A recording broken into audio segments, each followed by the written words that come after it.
Bismillahirrahmanirrahim. Assalamu alaikum, dear students. I'm your teacher Naveed Anjum Naveed with my grammar lessons, and today I brought conjunction for you. So let's begin with the definition. Conjunctions are used to join words, phrases, and clauses in sentences. We haven't studied phrases and clauses formally up till now, but phrases and clauses are actually larger than one word structures in sentences. And there is some difference between phrases and clauses also. A clause is a part of a sentence with its own SV combination, and a phrase is slightly different. We'll talk about phrases and clauses at length in due course of time. For the time being, you can remember that conjunctions can join single words, two single words, or larger than one word fragments or parts of sentences. Let's have examples. Fahim and Rahim are very good friends. Fahim and Rahim, the compound subject, and is joining both these proper nouns. Fahim and Rahim, they are two single words, proper nouns, and this word and is joining them. So this is conjunction. Are your linking verb and very good friends complement. So the sentence is SVC. Let's have another example. You can keep your money in your pocket or in a bank. Now this conjunction or is joining two phrases: in your pocket, in a bank. These are phrases, both are prepositional phrases. And this word or as a conjunction is joining phrases here. It's not joining two single words. It's joining larger than one word structures, phrases here. Let's have one more example. No one contacted us. Now, this part of the sentence is a clause because it's got its own SV combination. No one is your subject, contacted is verb, us is object of verb. And because they did not remember us is another clause. They is the subject, remember is the verb, and us is the object of verb. So both these clauses are basically SVO. And because is the word that is joining both these clauses. No one contacted us, they did not remember us. These are two clauses, and because is joining them. So this is how conjunctions can join words, phrases, or clauses. And now classification of conjunction. The first type is coordinating conjunction. There are two basic types: coordinating conjunction and subordinating conjunction. Coordinating conjunctions are used to join two independent or main clauses along with joining single words or maybe phrases.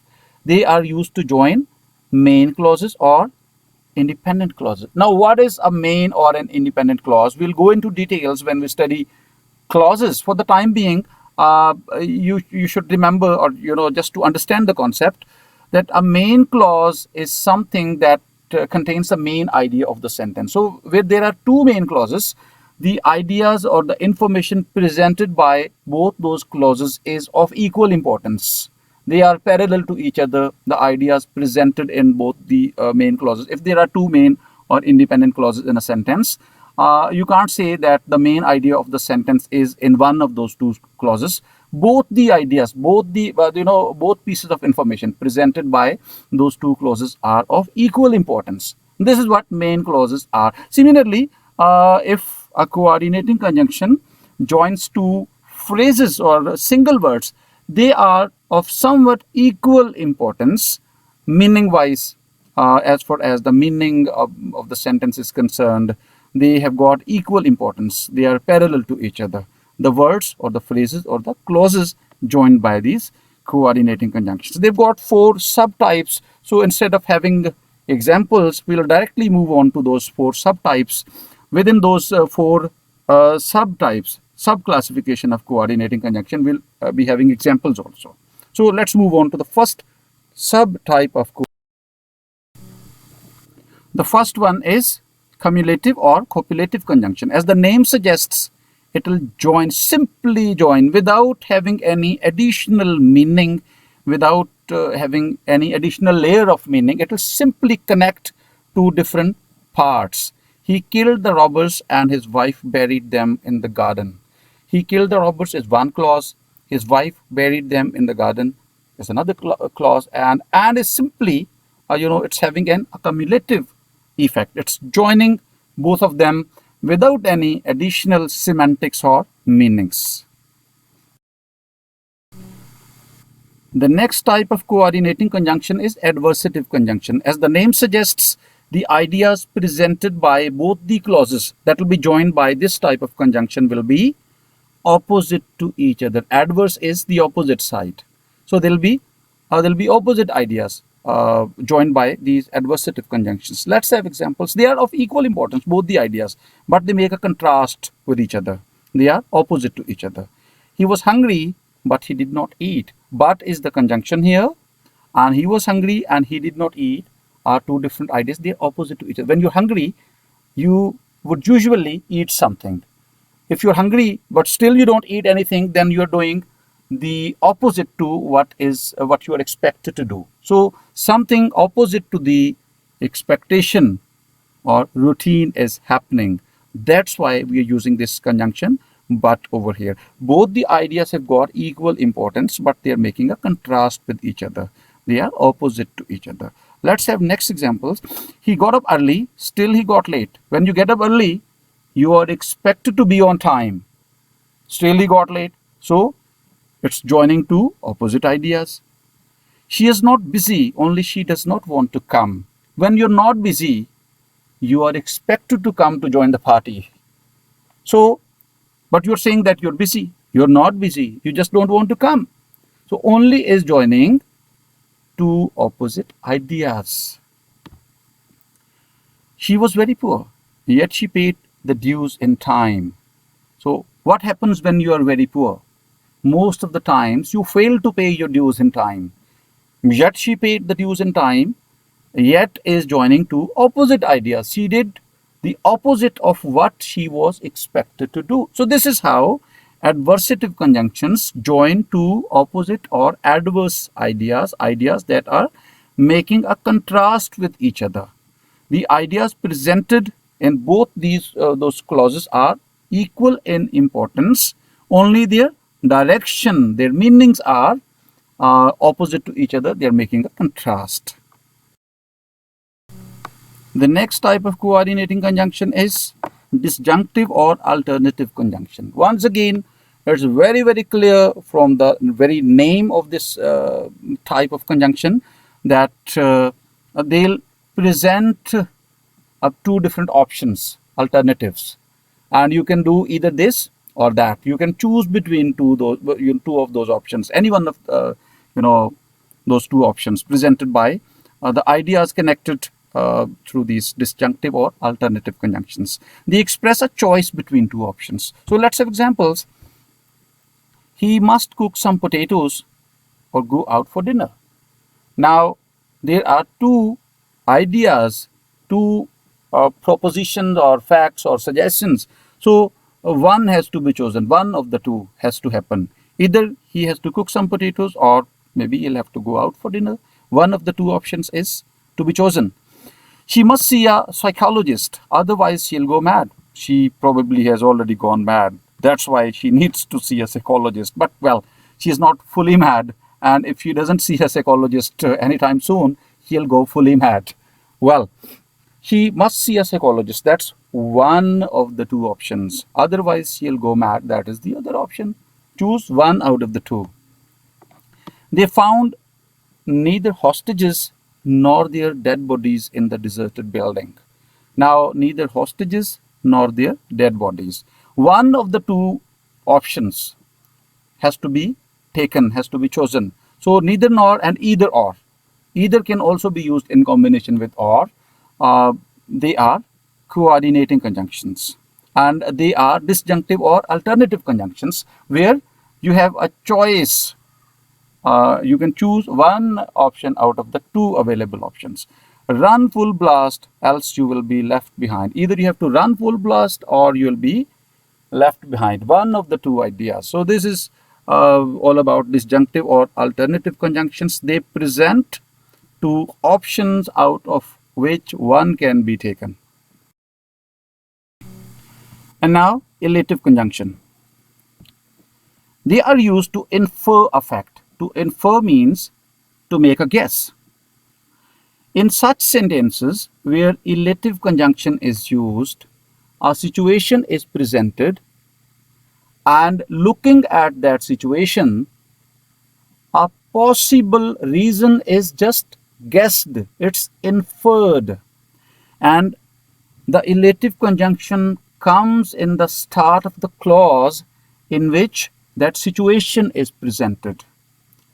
And on the basis of that situation, a possible reason or cause behind that situation is guessed in the other clause. This is not a clear relationship of cause and effect, just like because. Whenever we are using because as a conjunction, the clause that starts with because clearly indicates the reason of the action mentioned in the other clause. I can say, because I'm ill, I'm not attending the party. I'm not attending the party is main clause, and because I'm ill is clearly mentioning the reason of the action in that main clause. This is not the case with elative conjunction. Let's make it clear through example. He must have been very careless about his studies, for he has failed. For he has failed. For is the elative conjunction.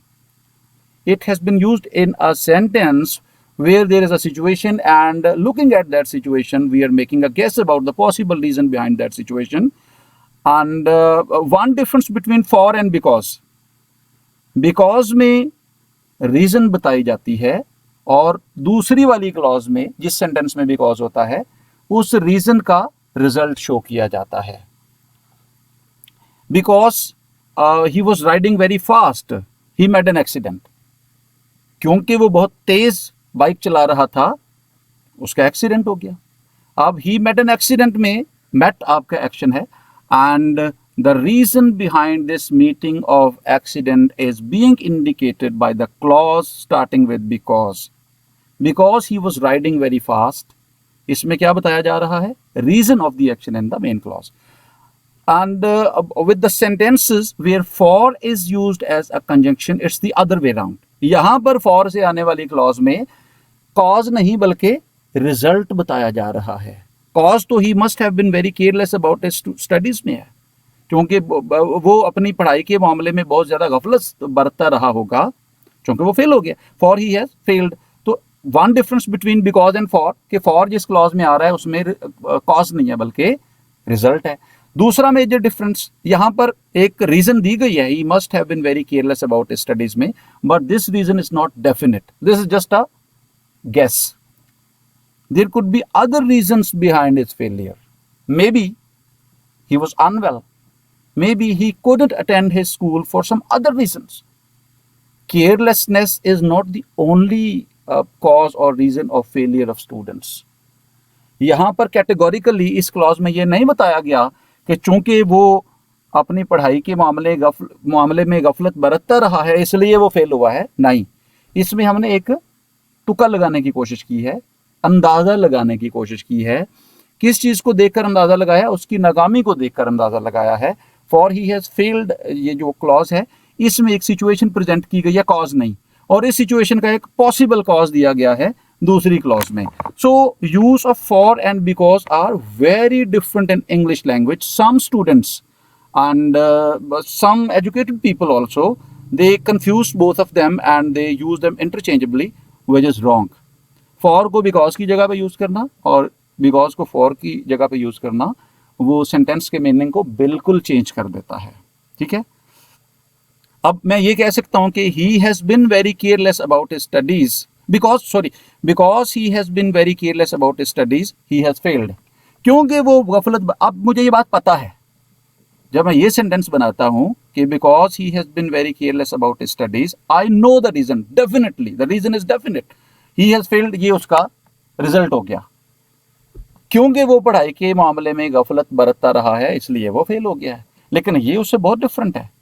यहां मैं अंदाजा लगा रहा हूं कि चूंकि fail हो गया है तो हो सकता है कि वो अपनी पढ़ाई में ही गफलत का मुजाहरा करता रहा हो, but there could be other reasons behind that. So I have tried to make it very very clear the difference between because and for. It was not the topic, ये topic नहीं था, लेकिन मेरे it just came to my mind, it just occurred to me that I must explain the difference between use of for and because. ये काफी different है एक दूसरे से.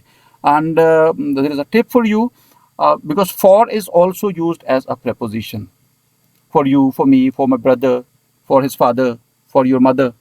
Now, in all these structures, for is a preposition. So, how to tell the difference between for as a conjunction and for as a preposition? The difference is very simple and very easy to remember. Remember that whenever for comes in the start of a phrase, all these structures that I've just mentioned are phrases. For you, for me, for my brother, for my teacher. All these structures are phrases. So whenever for comes in the start of a phrase, it's a preposition, and such phrases are prepositional phrases. And whenever it comes in the start of a clause, and a clause is a part of a sentence with its own SV combination. He has failed, he is the subject, failed is the verb. So it's a clause. It's a conjunction. Another even easier tip is based on Urdu translation. Whenever for translates as ke liye in Urdu, it's preposition. And whenever it translates as kind of chunke, it's conjunction. When I say, I have brought these books for you, I translate the sentence as, मैं ये किताबें आपके लिए लाया हूँ. So for translates as के लिए, for is preposition. When I say, he must have been very careless about his studies for he has failed, वो यकीनन अपने पढ़ाई में गफलत बरतता रहा होगा चूंकि वो फेल हो गया. For is not translating as के लिए, it's translating as चूंकि. तो ये है conjunction. Let's have one more example. He must have left at night. वो यकीनन रात को चला गया होगा. For the door was open and the car key is missing. चूंकि दरवाजा खुला था और गाड़ी की चाबियां नहीं थी. अब for के बाद आने वाले जो clause है, for the door was open and the car key is missing. This clause presents a situation, and judging or observing that situation, we are making a guess that he must have left at night. कि वो रात को चला गया होगा. हमें कैसे पता चला? अंदाजा लगाया है सिर्फ. It's possible that he forgot to shut the door and the car keys are in his pocket and he is in the washroom. It's possible. मुमकिन है ऐसा भी हो. हम तो सिर्फ अंदाजा लगा रहे हैं. तो for के साथ स्टार्ट होने वाली क्लॉज में, the clause that starts with for is presenting a situation, and using that situation, observing that situation, we are making a guess. We are making an inference in the other clause. So this is how for is used as a coordinating conjunction, and we call it elative conjunction because in such sentences a kind of guess is made, a kind of inference is made. And now subordinating conjunction. They are used with subordinate clauses. Now there is a difference between main clauses and subordinate clauses. We are not going to go into details. Just a very, very brief introduction. Main clauses contain the main idea or the basic information that the speaker or the writer is trying to give or present. And when there are two main clauses in a sentence, the ideas or the information in both those clauses is of equal importance. This is not the case with the information presented through subordinate clauses. They contain some kind of additional supplementary information, and they always depend on the other clause to be meaningful. They cannot convey complete meaning or information without that other clause. The actual thing, the basic information, the real information that the reader, that the speaker or the writer, that the writer or the speaker is trying to give, the basic information is presented through that main clause, and these subordinate clauses depend on those main clauses. They contain additional information, and they're mostly modifying structures. When we study clause as a topic, then you'll understand all these things. Don't get confused and don't be worried. Let's have examples, just a few examples of subordinating conjunctions. After, because, if, that, through, although, till, before, unless, as, when, where, while. There are so many in number, and we're going to go through these conjunctions once again when we start clauses, and we'll learn them in more detail at that time. But just to give you an example in a sentence, let's take the same example once again. Because he was riding very fast, he met an accident. The basic information in this sentence is in the second clause. He met an accident. Because he was riding very fast is simply giving you the reason of the action in the main clause. So it's a kind of modifier, modifying structure. Or when I was coming to school, I saw my teacher. The basic thing, the basic information in this sentence is I saw my teacher. When did I see my teacher? When I was coming to school. So when I was coming to school is a clause that starts with a subordinating conjunction, and it simply tells us the time of the action in the main clause. It contains additional information. That's why this clause is subordinating clause, and when is a subordinating conjunction. This is the difference between main and coordinating and subordinating conjunctions, and main and subordinate clauses. So subordinating conjunctions are used with subordinate clauses, clauses containing information of secondary importance, additional information, supplementary information, and they are mostly some kind of modifying structures. And now correlatives, we also call them correlative conjunctions.